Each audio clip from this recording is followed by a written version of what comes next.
How's it going, lead listeners? Well, we haven't caught up in a while. Well, today's top story is this. The Special Investigating Unit has set the cat amongst the pigeons in Mzansi's news media world this week. The SIU's red flagged more than R500,000 from the National Lotteries Commission, which in 2018 found its way to a communications company formerly belonging to current Sunday Times editor and Sanef chair Makhudu Sefara. But as Safara steps aside from Sanef and takes special leave from the newspaper, he insists he has the receipts to show the funds were used for the intended purpose. Yet, about 3 years ago, an internal Sanef alarm was raised. News 24 business journo Jan Cronje tells us more next. What he was saying is that there's a legitimate reason for Sanef to dig a bit deeper here, right? What Nathan Geffen told us is that this resulted in a large fight of verbal confrontations at Sanef as this was discussed, but eventually it didn't lead anywhere, right? So there was no, as far as I'm aware, internal Sanef investigation checking whether those Sunday World articles had been, above board. Geffen resigned from Sanef then. Finally, you know what they say about history? It rhymes. On this day in South African history, an early form of press freedom was achieved in the Cape in the year 1829. To know when the next episode drops, hit the like, follow, and subscribe buttons on our YouTube, Spotify, and Apple Podcast channels. In Roby's pointless Braai quiz for today, our question is, which major media company is the latest poised to join the Jozi Stock Exchange? I'll give you that answer a little later. This is The Lead, and this is the South African Story, with your host, Graham Robenheimer. Moving to our top story today, and when he's not chasing alleged conmen and swindlers, he's casting his fishing rod out over the beautiful waters of the Western Cape. He's our business journalist, Jan Cronje, and he's back with another banger of a news story. How's it, Jan? Good, Graham. How you doing? Yeah, can't complain. It's never lacquer when we have to put the microphone to ourselves or put the spotlight on the news industry, and especially, when it's negative headlines. But we're not above reproach, are we? Absolutely true. And when a story focuses on, like this week's one has, senior journalists, we have to cover that like we would do any other story. Right.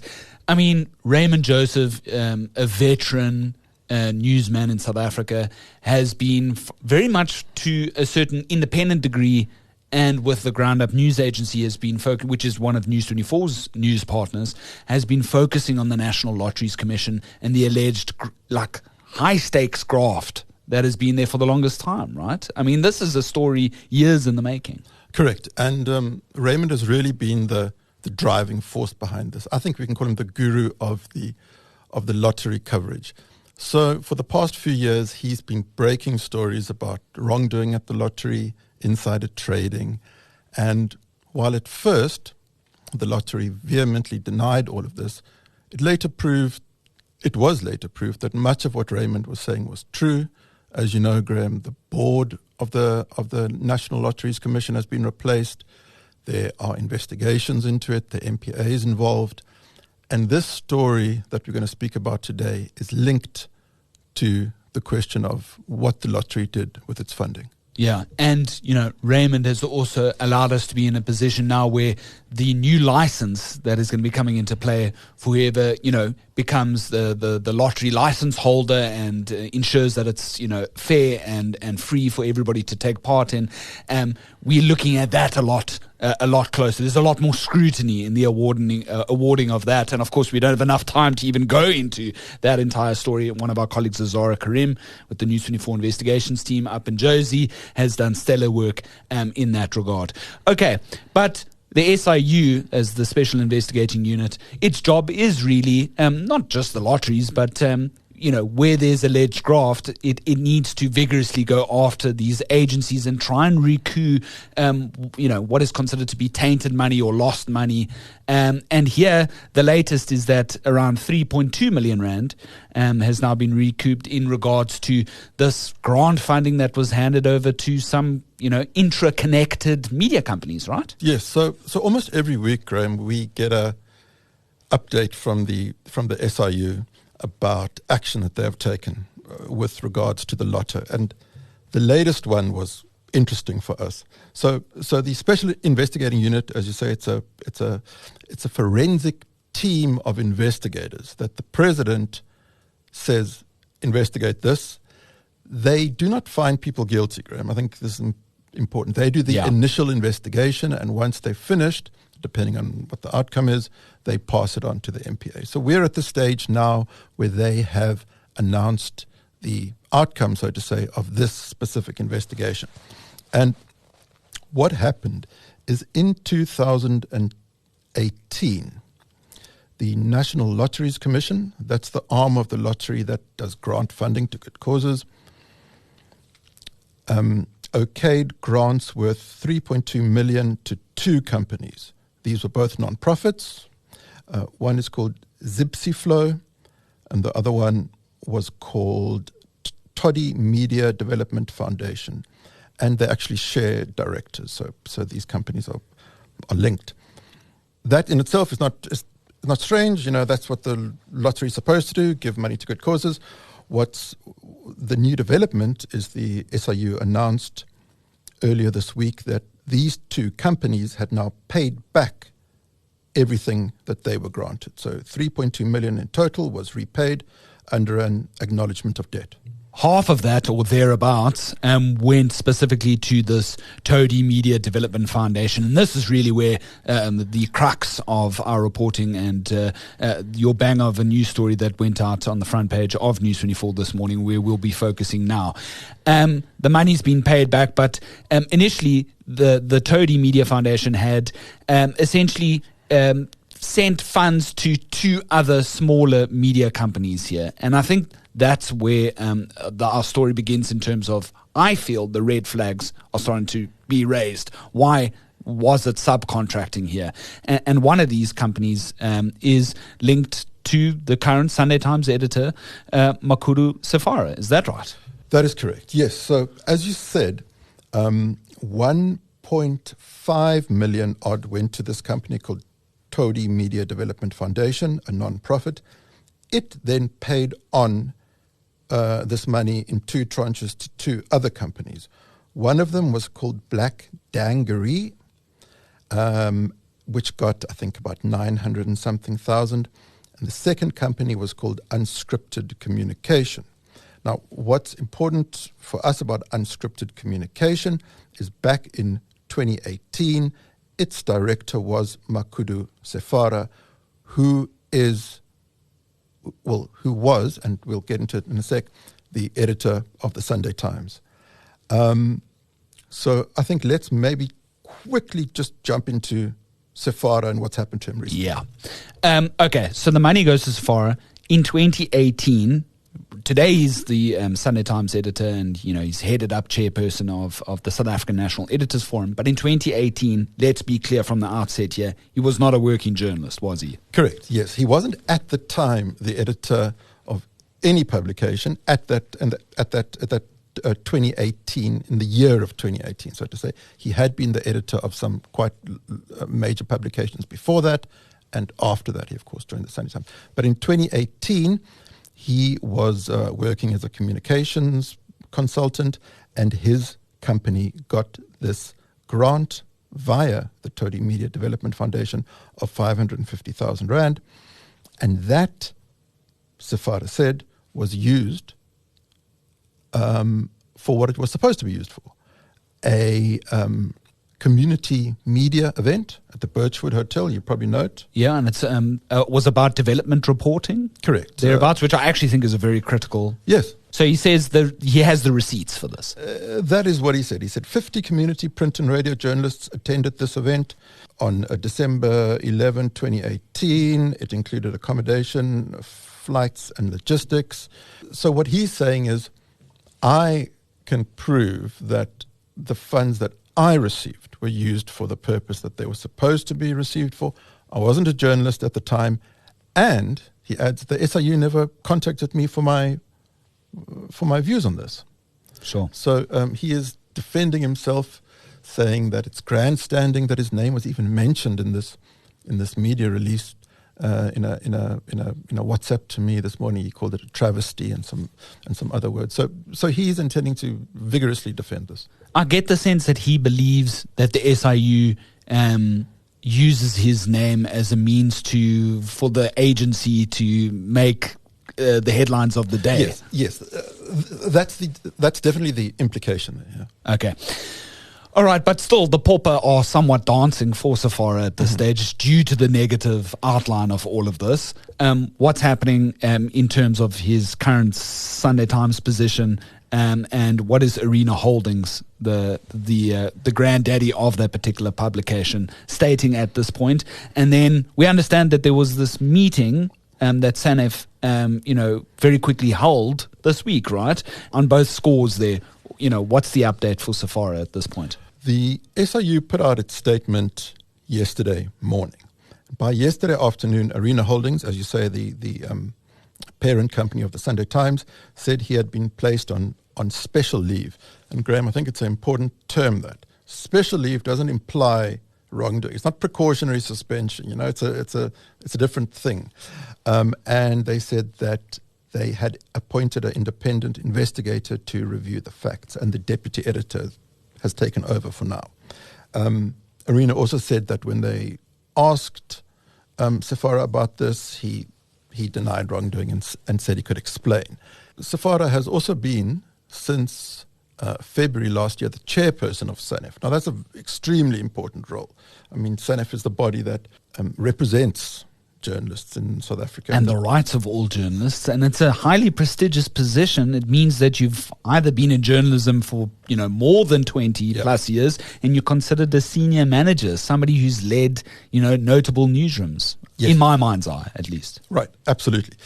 So they had a hastily convened meeting last night, and the upshot of that is that he has stepped aside from Sanef. Also, I think the language here is important.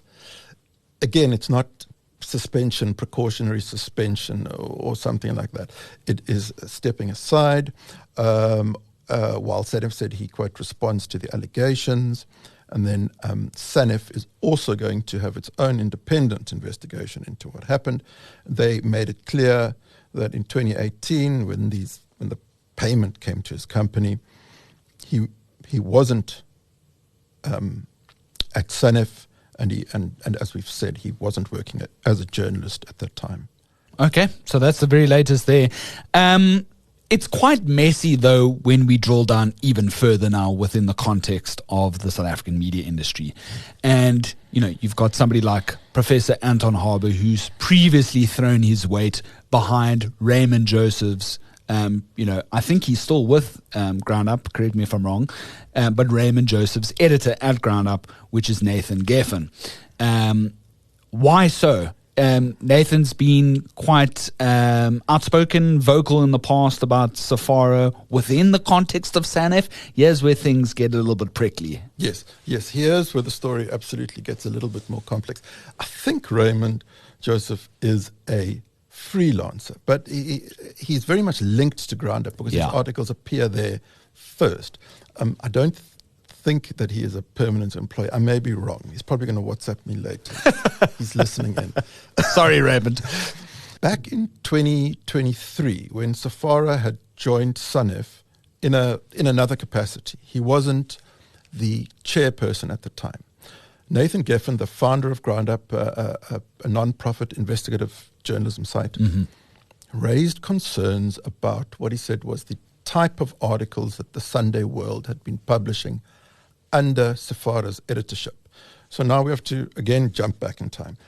After his stint at Unscripted Communications, which I believe ended in early 2019, he joined Sunday World as its editor. And this was just about when Raymond Joseph was starting to publish, well, he'd already published quite a few, but starting to publish his hard-hitting investigative pieces into lottery corruption, and which were on Ground Up, right? Yeah. So, according to Geffen, the Sunday World was carrying water for the lotto, right? And it was denigrating Raymond Joseph with ad hominem attacks. Now, Sunday World denied this, right? They actually wrote a lawyer's letter to Ground Up in 2023, and we quoted it in our article today, where they said that their journalism is completely above board, and they don't agree with any of this at all. But in any case, when Safara then joined Sanef, Nathan Geffen thought that Sanef must take into account the type of articles that were being published in Sunday World. Which were a little bit allegedly more rosy, yes, or cozier. Allegedly giving fairly uncritically the viewpoint of the National Lotteries Commission, which we now know was absolutely embroiled in corruption. Yeah. Right. Nathan raises a flag within Sanef and goes, we need to look at this a little bit closer, because Sanef is a prestigious organization and we need to be careful about who gets to sit on its board. I don't know if exactly what position Sefara was at the time occupying at Sanef. And I also think we mustn't create the impression that Nathan Geffen was saying here that the guy is corrupt. What he was saying is that there's a legitimate reason for Sanef to dig a bit deeper here, right? And what he said is that what Nathan Geffen told us is that this resulted in a large fight of kind of verbal confrontations at Sanef, as this was discussed, but eventually it didn't lead anywhere, right? So there was no, as far as I'm aware, internal Sanef investigation checking whether those Sunday World articles had been, above board. Geffen resigned from Sanef then. Wow. Shortly thereafter. And Anton Harber, the great... well-known media professor. Yeah, and journalist, backed up Nathan Geffen. And yesterday he said we could use a copy of the letter that he'd sent to Sanef back in 2023, arguing that there was sufficient evidence to at least look at these allegations in more depth.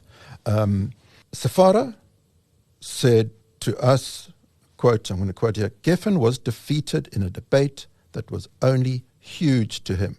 In that debate, he was asked for evidence of claims he was making, which he did not have. He made suppositions and operated on a hunch on things that required facts and evidence. So Safara is clear that from his perspective, there was nothing to investigate at all, right? Why is this important now? Well, it's important now because his company has been linked, albeit Safara's company has been linked, albeit indirectly, to a payment from the Lotto. And Nathan Geffen was in 2023 wanting Sanef to investigate not the specific payment, I don't think he knew about it, but the type of journalism that Safara was putting out as the editor of the Sunday World. Yeah. And I don't think that there's any evidence that he was writing articles under his own byline and that he was himself denigrating people like Raymond Joseph. And of course, Sunday World denied that there was anything wrong with his articles in the first place. That's where we are today. Yeah. And what has Sanef announced in regards to as its solution to all of this? Right. So they announced that after meeting last night, Sefara is going to step aside. There's going to be an investigation. The deputy Sanef chairperson, whose name escapes me at the moment, will take over. Very quickly, we've still got a little bit of time, and it has not been the focus of our reporting today, but Nwako Moses Malachi is also a former acting editor at Sunday World, is also named by the SIU, so it's not just Safara at this point, in allegedly unduly receiving funding as well, right?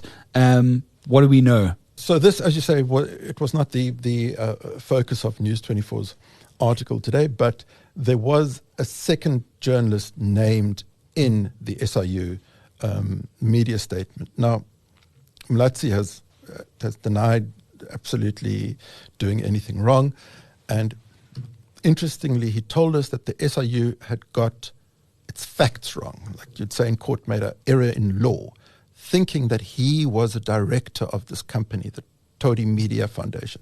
Now, had he been a director, that meant he would have had fiduciary responsibilities, and he would have had to give his side of affairs. But he said, no, it's he was never a director. The SIU got it wrong. He said he's written to the SIU to complain, and when I looked in company data, it does in fact seem that he wasn't a director of this company. But that's not the only allegation that the SIU brought against him. It also said that he and his wife received from Zipsiflow, or possibly from Black Dangaree, money that went towards a house. In Joburg, I think, right? In Joburg, correct. Now, he told me this morning he doesn't recall any money and that I should check with the bank. Now, I think it's going to be very difficult given secrecy provisions with banks for the bank to, at least in any time soon, get back to me about this. I don't expect it to be an easy thing to do, but he was quite adamant that he does not recall any of this money.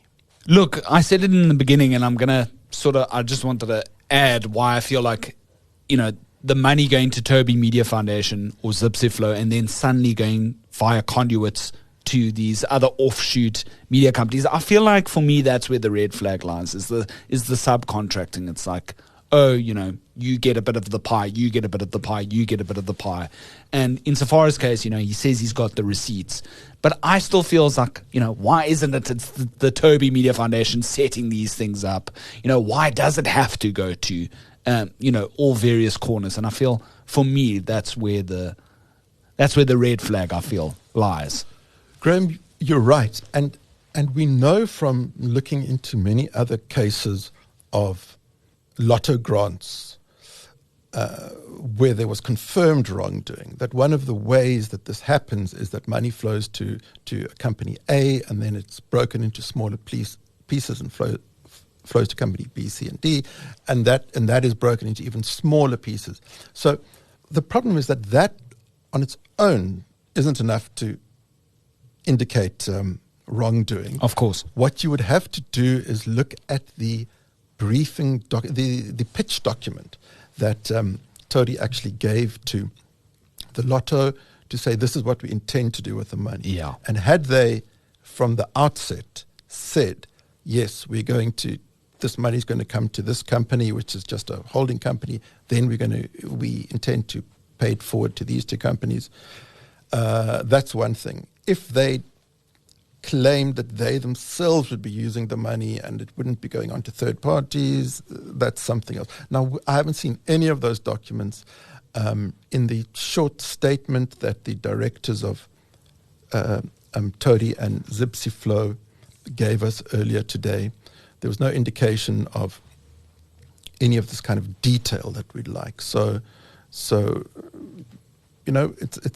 it's unclear, unfortunately. And the money's been given back, right? So, yes. But it would be interesting to see how the NPA sort of, takes the baton. Correct. And how it runs, with this whole saga next, right? Correct. That is the next step. So what the SIU usually does when it has completed an investigation is it forwards that investigation on to the NPA. And then the NPA has to decide whether there's sufficient scope here to take the baton further and actually do its own investigation, or whether there's not really evidence of criminality, or whether there may be evidence of it, but it's so difficult that it's not worthwhile investigating.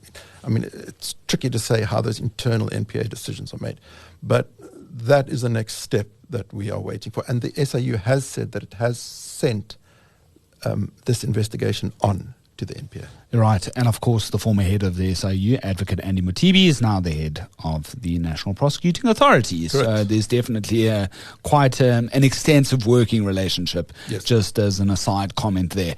Lastly, I mean, this does no favors for journalism today in South Africa. Just as a complete general comment from somebody like yourself, Jan, who's been doing this a little bit longer than I have. I've also been doing it for quite a long time. Journalism and integrity is all we have. at the end of the day is being clean and trying to tell good stories and not to take gifts and just to write totally impartial content. Graham, you're right. You're absolutely right. And we have to be absolutely impartial and above board. And the even trickier thing, we have to appear to be in the public mind impartial and above board. And this, Anton Harber told me yesterday, is a setback for journalism in South Africa because there was this internal questions in Sanef about Safara, and nothing appears to have happened. That still doesn't mean that the allegations against him have been proven to be correct. But I think what Anton was getting at is that Sanef should nevertheless have done their own investigation to convince themselves back then that everything was above board, meaning it would not now have to place him on special leave, because it would have already done that investigation and it could say, here is the investigation, we checked it out, and we preemptively took action. And I think that's what Anton Harber says that we have to do. Yeah, before it even got to this point. Correct. Because now people will look at the story and they're going to go, oh, where there's smoke, there's fire. Look, we told you the media's corrupt all along. That's how people view it. Yep. Yes, quite right. Anyway, on that note, we've got respective deadlines to get to. He's the brilliant Jan Cronje. I really appreciate your time on the lead. It's always lacquer. Every time you and I have a chat, it's just so smooth, so swimming. Thanks, Graham. Looking for a smarter weekend scroll? The Weekender is your ultimate guide to bold stories, sharp opinion, and a fresh lens on life in Mzansi. From exclusive interviews and powerful essays to wine picks, playlists, and pop culture gems, it's your perfect weekend read all in one place, landing every Saturday on News 24.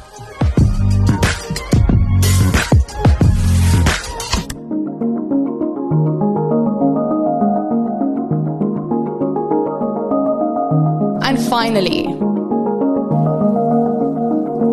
ending off now with On This Day in South African History. It's courtesy the SA History Online database.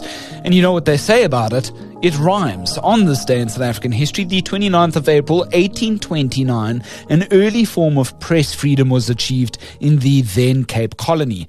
That's all thanks to local journalist John Fairbairn, with the South African Commercial Advertiser, who had taken on censorship laws imposed by the then Governor of the Cape, Lord Charles Somerset. Fairbairn pushed the British Empire in London to enforce a new law called Ordinance 60 that ensured Cape Press could really publish what they want. The legislation did indeed have its limits, but is now considered to be the Magna Carta for independent journalism in South Africa. Fairbairn, in some weird case of irony, was then awarded a priceless silver vase by a group of Cape supporters for his efforts. Now I wonder if he immediately declared this gift. Which takes us to Roby's Pointless Braai Quiz, and our question today is: which major media company is the latest poised to join the Johannesburg Stock Exchange? Of course, that's Canal Plus. It'll also be the very first French-led company to do so. It is said locally to be about the same market size as Woolworths.